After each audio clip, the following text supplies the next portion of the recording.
Sa lalawigan ng Samar, Grabe, sobrang ganda. may dinarayong obra ng kalikasan. Samar is so underrated. Punta na kayo dito. Okay, may stairs. Literal na all eyes on Panhulugan Cave. Nakakamangha ang natural rock formations at limestones. Kitang-kita rin ang stalactites at stalagmites. Bukod sa swak sa mga adventure junkie, perfect din yan for the family. 1, 2, Pero ang mas nakakakuha ng spotlight, ang mala-instrumento na tunog ng rock formation sa kuweba.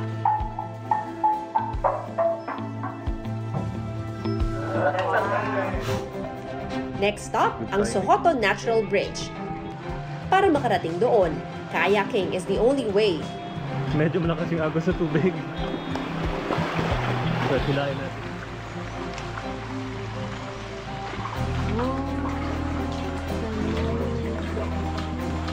Bago makarating, mai-inlove ka na sa lugar dahil sa calming vibes ng tubig. Take a look at that. Mapapatingala ka rin sa tila natural bridge mula sa higanting limestones. Ang natural bridge dahil it's made by nature. I-level up naman ang inyong island adventure sa pagpunta sa Fortune Island ng Nasugbu, Batangas. Highlight dyan ang tila ruins ng Acropolis sa Athens, Greece.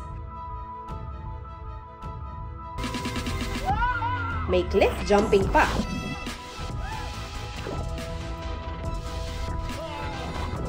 O, saan tayo sa susunod na pasyal o food trip? I-share nyo na sa 24 Oras Weekend page ang inyong travel at food adventures. Para sa GMA Integrated News, Mav Gonzalez, nakatuto, 24 Oras.